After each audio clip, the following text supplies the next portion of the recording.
ஜெய் ஸ்ரீ மாத்ரே நமக. ஜெய் குருத ஜெய் குரு பிரசரம். நமஸ்காரம்.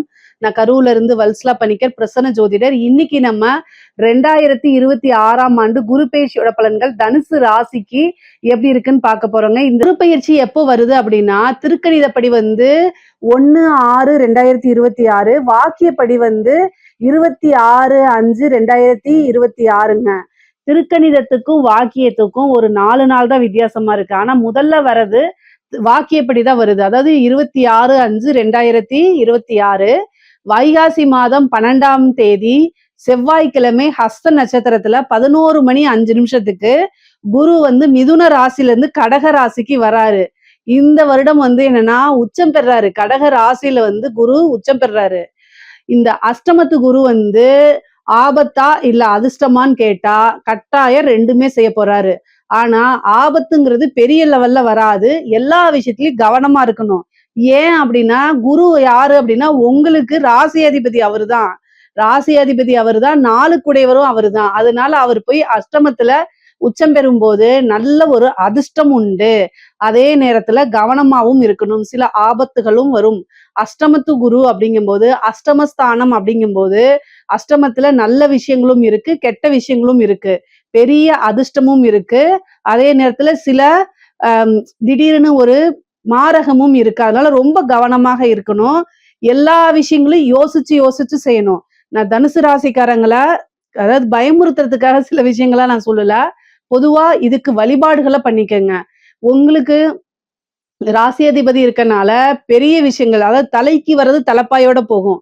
பரிகாரங்கள் பண்ணிக்கும் போது, குரு பிரீத்தி பண்ணிக்கும் போது தலைக்கு வரக்கூடிய கண்டங்கள் தலப்பாகையோட போயிடும். அதனால என்ன வழிபாடுகள்லாம் பண்ணா அப்படின்னா, ஃபர்ஸ்ட் குலதெய்வ வழிபாடு பண்ணிக்கோங்க. குரு பிராப்தம் வரணும் அப்படின்னா குலதெய்வ வழிபாடு பண்ணிக்கணும். 2வது வியாழக்கிழமை தட்சிணாமூர்த்தி வழிபாடு, சிவன் வழிபாடு, அதே மாதிரி நவ கிரகங்கள்ல இருக்கக்கூடிய குரு பகவான வழிபாடு பண்ணணும். தட்சிணாமூர்த்திக்கு முல்லைப்பூ இருக்கு இல்லைங்களா, அதுல மாலை கோர்த்து 2 நெய் தீபம் போட்டு உங்களுடைய பேர்ல அர்ச்சனை பண்ணிட்டு வாங்க. அதே மாதிரிதான் நவகிரகத்துல இருக்கக்கூடிய குருவுக்கும் நீங்க என்ன செய்யணும், சுண்டல் மாலையா போடுறத விட சுண்டலை என்ன செய்யலாம், நைவேத்தியமா படைச்சிட்டு அவருக்கு மத்தவங்களுக்கு பிரசாதமா அதை கொடுக்கலாம். நீங்க இது மாதிரி செய்யும் போது குருவோடைய இது என்னன்னா காரகத்துவத்துல நன்மைகள் உங்களுக்கு அதிகமாகவும் தீமைகள் கெடுபலன்கள் ரொம்ப குறைவாகவும் வரும். ஆனா கவலையெல்லாம் படாதீங்க. ஏன்னா உங்களுக்கு ஃபர்ஸ்ட் இந்த அர்த்தாஷ்டமத்து சனியில இருந்து விடுதலைன்னு வச்சுக்கோங்க. இந்த சனினால நிறைய பிரச்சனைகளை சந்திச்சிருப்பீங்க. ஏன்னா 4ஆம் இடத்துல சனி இருக்கு உங்களுக்கு. அது ஏதாவது விபத்து கண்டம், ஏதாவது ஒரு பிரச்சனைகளை கொடுத்துட்டு இருந்திருக்கும் அர்த்தாஷ்டமத்து சனி. ஆனா குரு அர்த்தாஷ்டமத்து சனியை பாக்குறாரு, சனியை பாத்துறாரு. அப்ப சனியோடைய இது மங்கிரும். அவருக்கு பவர் கிடையாது. இந்த 1 இயருக்கு சனியோடைய பிடியில இருந்து உங்களுக்கு குரு காப்பாத்திறதுனால குரு இது பயிற்சி உங்களுக்கு பரிபூரணமான லாபம் தான். அதனால நீங்க கவலைப்படாதீங்க. அஷ்டமத்துல இருந்தாலும் உச்சம் பெற்ற பலம். 12 வருஷத்துக்கு ஒரு முறைதான் குரு உச்சம் பெறுவாரு. இந்த அமைப்பு பரிபூரணமாக உங்களுக்கு நிறைய நன்மைகளும் சகல விதமான அதிர்ஷ்டங்களையும் கொண்டு சேர்க்க போகுதுங்க. சரி, அஷ்டமத்துல இருந்து எங்க பாக்குறாரு, 2ஆம் இடத்தை பாக்குறாரு. 2ஆம் இடம்ங்கிறது என்ன, காசு பணம் எல்லாத்தையும் குறிக்கக்கூடியது. பணம் ஒரு வழியில இருந்துதான் வரணும் இல்ல, பல வகைகள்ல இருந்து வரப்போகுது. அதாவது திடீர்னு உழைக்காத வருமானம் அப்படிங்கிறது உறுதியாக உண்டு. ஏதாவது ஒரு பக்கம் லாட்டரி போய் வாங்கியிருப்பீங்க, டக்குன்னு அதுல ஒரு பெரிய அமௌண்ட்.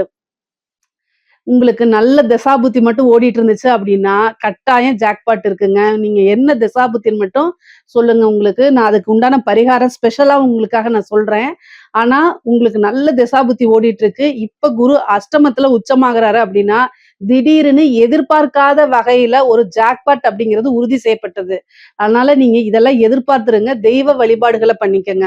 4ஆம் இடத்தை பாக்குறாருங்க. 4ஆம் இடம் அப்படிங்கிறது வீடு, வண்டி, வாகனம். சோ இந்த விஷயங்கள்லாம் உங்களுக்கு நல்லது நடக்க போகுது. குரு 12ஆம் இடத்தை பாக்குறாரு, விரயத்தை பாக்குறாரு. விரயம்ங்கிறது சுப விரயம், இன்வெஸ்ட்மெண்ட் எல்லாத்தையும் குறிக்கக்கூடிய இடம். பொதுவாவே என்ன இது பண்றாங்கன்னா, குரு பார்த்துட்டா அந்த விஷயம் நல்லா நடக்கும், நல்ல வளர்ச்சி பெறும். விரயத்தை பார்த்துட்டா விரயமாகும் விரயமாகும் விரயமாகும் சொல்றாங்க. விரயம் அப்படிங்கிறது இன்வெஸ்ட்மெண்ட்டையும் குறிக்கக்கூடியதுதான். சோ நீங்க உங்களுக்கு பிசினஸ்ல நல்ல ஐடியா இருந்தா ஒரு பிசினஸ் ஸ்டார்ட் பண்ணலாம். இல்ல ஒரு கோல்டு வாங்கி வைக்கலாம். ஏதாவது ஒரு உங்களுக்கு நல்ல நாலேஜ் இருக்கக்கூடிய விஷயங்கள்ல போய் இன்வெஸ்ட் பண்ணுங்க. நான் சொன்னேன் அப்படிங்கிறதுக்காக தெரியாத ஒரு விஷயங்கள்ல போய் இன்வெஸ்ட் பண்ணக்கூடாது. நீங்க பாட்டுக்கு பிட்காயினு இல்ல வேற ஏதாவது ஒரு விஷயத்துல போட்டா அப்படின்னு இந்த டைம்ல நிறைய ஏமாத்தத்துக்காகவும் வருவாங்க. அதெல்லாம் சிந்திக்காம செயல்படாம எந்த ஒரு விஷயத்தையும் செய்யக்கூடாது. அதுதான் ஃபர்ஸ்டே சொன்னேன். அஷ்டமத்து குரு அப்படிங்கும்போது எல்லா விஷயத்திலயும் கவனமாக இருக்கணும். உங்களுக்கு திடீர்னு ஒரு காசு பணம் வரலாம் அல்லது சேவிங்ஸ் வரலாம். இந்த டைம்ல வந்து இன்வெஸ்ட் பண்ணுங்க நான் சொல்றேன். ஆனா நீங்க நல்லா தெரிஞ்ச விஷயங்கள, பரிச்சயமான விஷயங்கள மட்டும் தான் இன்வெஸ்ட் பண்ணணும். தெரியாத விஷயங்கள போய் இன்வெஸ்ட் பண்ணீங்கன்னா, அது லாஸா போயிரும். திரும்ப வராது. ஏன்னா 8ஆம் இடம்ங்கிறது வந்து இருமுனை கத்தி மாரி 2 விஷயங்களையுமே அது செஞ்சுரும். அதனால ரொம்ப கவனமாக இருக்கணும். சுப விரயம்னா ஒரு வீட்ல மங்கள நிகழ்ச்சிகள் நடக்கிறது. வந்து திருமணம் இந்த மாரி விஷயங்கள், அதாவது காது குத்துறது, வீடு புண்ணியஸ்தானம் பண்றது, இந்த மாரி விஷயங்கள்லாம் நடக்கிறதுக்கு வாய்ப்புகள் இருக்கு. விரயம் அப்படிங்கிறது ஆகுறதுனால ஒரு சுப விரயமா பண்ணிக்கங்க. சேம் டைம் வண்டி வாகனங்கள்ல போகும்போது ரொம்ப கவனமாக போங்க. 2ஆம் இடத்த பாக்குது. இந்த டைம்ல நான் தொழில் ஸ்டார்ட் பண்ணலாமா? ஏன்னா அஷ்டமத்து குருவா இருக்கே அப்படின்னா, உங்களுடைய ஜாதக அமைப்புப்படி என்ன திசாபுத்தி ஓடுதுன்னு ஃபர்ஸ்ட் நீங்க பாத்துக்கணும். தொழில் ஸ்தானம் எப்படி இருக்கு? தொழில் காரகன் எப்படி இருக்காரு? 10ஆம் அதிபதி எப்படி இருக்கு? அவங்களுடைய நிலைகள் எல்லாம் பார்த்துட்டு, அதுக்கு தகுந்த மாரி அதெல்லாம் நல்லா இருக்கும் பட்சத்தில் நீங்க ஸ்டார்ட் பண்ணலாமான்னா, குரு 12ஆம் இடத்த பார்க்குறாரு. ஒரு சுப விரயங்கும்போது பிசினஸ தாராளமா ஸ்டார்ட் பண்ணலாம். இல்ல எனக்கு வந்து ஜாதக ரீதியா சரியில்லன்னா, கோச்சார ரீதியாவும் இப்ப சுமாரா இருக்கனால, நீங்க யோசிச்சு செயல்படுங்க. உங்களுடைய ஃபேமிலி அஸ்ட்ராலஜர்ட்ட கேட்டுட்டு பண்ணுங்க புது பிசினஸ். ஆனா வருமான ஸ்தானம் நல்லா இருக்கு. நீங்க வந்து ஆல்ரெடி தொழில் பண்ணிட்டு இருந்தாலும் நல்ல வருமானம் பார்க்க முடியும். ஏன்னா 8ஆம் இடத்துல இருந்து குரு 2ஆம் இடத்த பார்க்கறதுனால நல்ல வருமானம்ங்கிறது உறுதியாக உண்டு. எதிர்பாராத வகையில வருமானம் வரும். திடீர்னு ஒரு பெரிய அரசியல்வாதிகள் கிட்ட இருந்தோ அல்லது பெரிய பிசினஸ் மேன் கிட்ட இருந்தோ நல்ல ஒரு வருமானம், உழைக்காத வருமானம் அப்படிங்கிறதெல்லாம் உண்டு. உத்தியோகத்துல இருக்கவங்களுக்கு திடீர்னு ஒரு சேலரி இன்கிரிமெண்ட் கிடைக்கும். ஏதாவது ஒரு பெனிஃபிட் கட்டாயம் உங்களுக்கு உண்டு. வெளிநாடுகளுக்கு செல்லக்கூடிய அமைப்புகள் இருக்கு. தொழிலுக்காக ஒரு இடம் வாங்குறது, தொழிலுக்காக ஒரு வாகனம் வாங்கக்கூடிய அமைப்புகள் உறுதியாக இருக்கு. தனுசு ராசியில இருக்கவங்களுக்கு நிலப்பிராப்தம் இருக்குங்க. வீடு கட்டுறது, வீடு வாங்குறது, வாகனங்கள் வாங்குறது, இந்த பிராப்தம் இருக்கு. குரு 12ஆம் இடத்தையும் பார்த்து 4ஆம் இடத்தையும் பார்க்கறதுனால இந்த அமைப்புகள் இருக்கு. கவனமாக எந்த விஷயங்கள்ல இருக்கணும் அப்படின்னா, அஷ்டமத்துல குரு இருக்காரு, 4ஆம் இடத்தை பார்க்கிறாரு, 12ஆம் இடத்தை பார்க்கிறாரு. வண்டி வாகனங்கள்ல போகும்போது கவனமாக போங்க. பொதுவாவே வந்து தனுசு ராசிக்கு ஒரு விஷயம் இருக்கு. ஒரு தடவை அடிபட்டுட்டா திரும்ப மறுபடியும் அடிபடும். ஏன் அப்படின்னா அது உபயஸ்தானம். எந்த ஒரு விஷயமானாலும் 2 தடவை நடக்கும். நல்லதோ கெட்டதோ 2 தடவை நடக்கும். 2 தடவை. இத வந்து நீங்க கேட்பீங்க கல்யாணமும் அப்படி ஆகுமான்னு. அப்படிலாம் ஆகாது, கவலைப்படாதீங்க. கெட்டது மட்டும் கரெக்டா 2 தடவை நடந்துரும். தனுசு ராசிக்கு இது ஒரு அமைப்பா இருக்கு. கவனமாக இருங்க. எதுக்காக சொல்றேன்னா, நீங்க ஒரு ஒர்க் ரீதியாகவோ அல்லது பிசினஸ் ரீதியாகவோ வெளியில நீங்க போறீங்க அப்படின்னா, நீங்க வந்து மைண்ட் டென்ஷனா இருக்கும் பட்சத்தில், நீங்க வண்டி ஓட்டுறத அவாய்ட் பண்ணிக்கங்க. ஒரு ஆக்டிங் டிரைவர போடுங்க. அப்படி இல்லன்னா ஒரு கார் புக் பண்ணி போங்க. ஒரு பஸ்ஸ புக் பண்ணி போங்க. ஃப்ளைட்ட புக் பண்ணி போங்க. மைண்ட் சரியில்ல அப்படின்னா, அந்த டைம அவாய்ட் பண்ணிக்கிறது தான் நல்லது. ஏன் அப்படின்னா, அஷ்டமத்து குரு திடீர்னு விபத்து கண்டத்த குடுத்துருவாரு. அதனால கவனமாக இருங்க. ஏன்னா 4ஆம் இடத்த பாக்குது. சப்போஸ் வந்து நீங்க வந்து லாங் டைம் போணும். லாங் டிராவல் போணும். நைட் டைம் அப்படிங்கிறத அவாய்ட் பண்ணிக்கங்க. நைட் டைம் போறது வந்து ரொம்ப ரொம்ப ரிஸ்கான டைம். இந்த இப்போ அஷ்டமத்து குரு இருக்கனால ரொம்ப ரிஸ்க்கு. அதனால மேக்ஸிமம் அவாய்ட் பண்ண முடிஞ்சுச்சுன்னா பண்ணுங்க. 12ஆம் இடத்த பார்க்கறதுனால அது மருத்துவ விரயமா கூட இருக்கலாம். அதனால கவனமாக இருந்து செயல்படுங்க அப்படின்னு சொல்றேன். நைட்டு தான் நீங்க போயாகணும். வேற டைம் இல்லாத பட்சத்தில் ஆக்டிங் டிரைவர் போட்டுட்டு போங்க. அதுதான் ரொம்ப ரொம்ப பெஸ்ட்டு. அதே மாரி 4ஆம் இடம்ங்கிறது உடல், தேக ஆரோக்கியம் எல்லாத்தையுமே குறிக்கக்கூடியது. அஷ்டமம் அப்படிங்கிறதுனால திடீர்னு ஏதாவது ஒரு சர்ஜரி பண்ணக்கூடிய அமைப்புகள், மருத்துவ செலவு பண்ணக்கூடிய அமைப்புகள், திடீர்னு விபத்து கண்டங்கள், உறுப்பு மாற்று அறுவை சிகிச்சை இந்த மாரி விஷயங்கள்லாம் வரதுக்கு உண்டான அமைப்புகள் இருக்கு. அதனால ஏதாவது ஒரு ஹெல்த்ல ஏதாவது ஒரு பிரச்சனை இம்மீடியட்டா டாக்டர போய் கலந்து ஆலோசிங்க. அத அலட்சியப்படுத்துனீங்க அப்படின்னா, வீட்டிலேயே வந்து மருந்து செஞ்சு சாப்பிட்டுக்கிறேன்னு வீட்டு வைத்தியம் பார்த்தீங்கன்னா, 1000, 500 நீங்க மிச்சப்படுத்துறேன்னு லட்சக்கணக்குல செலவு பண்ணிருவீங்க. அதனால கவனமாக இருந்துக்கணும். குரு உச்சபலம் பெறாரு அப்படின்னா, குரு வந்து ரொம்ப ரொம்ப நல்லரு. நல்ல கிரகம் தானேன்னு எல்லாரும் நினைக்கிறீங்க. நல்லவரு தான். அதுல மாற்று கருத்து இல்லை. அவரு வந்து சூதுவாது தெரியாத கிரகம்னாலே குரு தான். ஏன்னா, நல்லதோ, கெட்டதோ அவருடைய வேலை வளர்த்து விடுறது தான். சோ எந்த விஷயத்தினாலும் அவர் வளர்த்து விட்டுருவாரு. காசு பணத்தையும் வளர்த்து விட்டுருவாரு. சேம் டைம் ஹெல்த் இஷ்யூ நல்லா வளர்த்து விட்டுருவாரு. ஹெல்த் இஷ்யூ வளர்ந்தா நல்லதா? உயிருக்கே ஆபத்து கண்டத்துல முடிஞ்சிடும். அதனால ரொம்ப கவனமாக இருங்க. அஷ்டமத்து குரு வந்து எந்த அளவுக்கு காசு பணம் கொடுக்குதோ, எந்த அளவுக்கு வாழ்க்கையில உயர்வை கொடுக்குதோ, அதே இதுல வந்து பாத்தீங்கன்னா ஹெல்த்ல வந்து ரொம்ப ரொம்ப டேஞ்சர் பண்ணி விட்டுரும். ஸோ அதனால ரொம்ப கவனமா இருக்கணும். முக்கியமா வந்து பாத்தீங்கன்னா இந்த லிவர் சொல்றோம் பாத்தீங்களா, இந்த லிவர் ஃபங்க்ஷன் எல்லாம் ரொம்ப கவனமாக இருங்க. 8ஆம் இடம் அப்படிங்கிறது வந்து லிவரை குறிக்கக்கூடியது. அதே மாதிரி கழிவுகளை உடல்ல இருக்கக்கூடிய கழிவு பார்ட்டெல்லாம் இருக்கு இல்லைங்களா, அதை குறிக்கக்கூடியது. யூரினரி இன்ஃபெக்ஷன்ஸ் அந்த ட்ராக்ல வந்து பிரச்சனை ஆகிறது, அதே மாதிரி லிவர்ல பிரச்சனை ஆகிறது, இந்த மஞ்சக்காமால வர்றது, இந்த மாதிரி விஷயங்கள் எல்லாம் ரொம்ப ரொம்ப கவனமாக இருக்கணும். இல்ல அப்படின்னா ஏதாவது ஒரு பிரச்சனை அதுக்கு வந்து திடீர்னு நல்லா இருப்பீங்க, திடீர்னு வந்து ஹெல்த் இஷ்யூ வந்து அதுக்கு ஒரு பெரிய கண்டத்தை கொண்டு வந்து கொடுத்துரும். அதனால தெய்வ வழிபாடு பண்ணிக்கங்க. வியாழக்கிழமை வியாழக்கிழமை தட்சிணாமூர்த்தி வழிபாடு கம்பல்சரி பண்ணுங்க. சிவ வழிபாடு பண்ணுங்க. பிரம்மதேவரை வழிபாடு பண்ணிக்கங்க. தனுசு ராசிக்கெல்லாம் வந்து பாத்தீங்கன்னா பிரம்ம வழிபாடு பண்றது ரொம்ப நல்லது. காலையில 6 to 7 வியாழக்கிழமை பிரம்மதேவர் எல்லா சிவன் கோவில்லுமே இருப்பாரு. பிரம்மதேவர் இருப்பாரு. அவரை போய் வணங்கிக்கங்க. இதனால வந்து என்னன்னா பெரிய பெரிய பிரச்சனைகள் உங்களுக்கு வராது. அதே மாதிரி தந்தையாருக்கு ஆயுள் கண்டம் இருக்கு. ஏன்னா அஷ்டமத்து குரு வந்து பாத்தீங்கன்னா தந்தையாருக்கு ஏதாவது மருத்துவ விரயமோ அல்லது ஆயுள் கண்டத்தையோ கொடுக்கறதுக்கு வாய்ப்புகள் இருக்கு. தந்தை வழி சொத்துக்கள் தானாக வந்து சேர்றதுக்கு உண்டான அமைப்பு, தாய் வழி சொத்துக்கள் தானாக வந்து சேர்றதுக்கு உண்டான அமைப்பு இருக்கு. தாய் தந்தையருக்கு மருத்துவ விரயங்கள் இருக்கு. தாய் தந்தையருக்கு சர்ஜரிகள் கண்டங்கள் இருக்கு. அதாவது அவங்களுக்கு அறுவை சிகிச்சை மேற்கொள்ளக்கூடிய அமைப்புகள்லாம் இருக்கு. உங்களுக்கு அதாவது கண் பார்வையில கோளாறோ அல்லது கண் ஐ விஷன் வந்து கம்மியாகிறதோ அந்த மாதிரி பிரச்சனைகள் வரும். நீங்க அதுக்கு வந்து ஒரு வாட்டி கண்ணை நீங்க செக் பண்ணிக்கிறது நல்லது. குடும்பத்துல மன மகிழ்ச்சிகள் இருக்கும். குடும்ப ரீதியா பிரிந்த உறவுகள் சேர்றது, குடும்பத்துல வந்து நல்ல மன மகிழ்ச்சி, அவங்களுடைய சப்போர்ட் இது எல்லாமே கிடைக்கும். முக்கியமா பெண்களுக்கு ரொம்ப ரொம்ப சிறப்பான அமைப்புகள். ஒரே ஒரு விஷயத்துல கவனமாக இருக்கணும். என்ன அப்படின்னா அஷ்டமத்து குருங்கிறதுனால நீங்க தப்பு செய்ய மாட்டீங்க. ஸ்ட்ரைட் ஃபார்வர்டா இருப்பீங்க. ஆனா பிரச்சனைகள் உங்களை தேடி வரும். என்னன்னா தேவையில்லாத வதந்திகள் உங்க மேல வரும். அதுக்கெல்லாம் நீங்க செவிசாய்க்கவே வேண்டாம். உங்களுடைய வேலைகளை பார்த்து முன்னேறி போய்க்கிட்டே இருங்க. ஏன்னா அஷ்டமத்து குரு வந்து பாத்தீங்கன்னா ஏதாவது கெட்ட பேரை ஏற்படுத்தி கொடுக்கும். அஷ்டமத்துல ஏதாவது கிரகங்கள் இருந்தாலே கெட்ட பேரை ஏற்படுத்தி கொடுக்கறதுக்கு வாய்ப்பு இருக்கு. சோ நீங்க தப்பு செஞ்சிருக்க மாட்டீங்க. உங்க விஷயத்துல கரெக்டா இருப்பீங்க.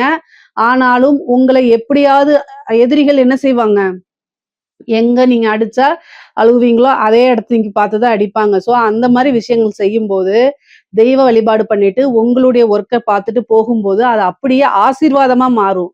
சோ எந்த இடத்துல நம்ம வந்து கொஞ்சம் மனச கல்லு மாதிரி வச்சுட்டு கஷ்டமா தான் இருக்கும் அதை தாண்டி வர்றதுக்கு. பட் ஆனா இதெல்லாம் செய்யுங்க. அஷ்டமம் அப்படிங்கிறது வந்து பாத்தீங்கன்னா ஒரு இருட்டு அடிக்கக்கூடிய ஸ்தானம், அவமான ஸ்தானம். சோ இந்த இதுல அவமானங்களை கடந்து யாரு வராங்களோ அவங்களுக்கு கட்டாயம் வெகுமானம் உண்டு.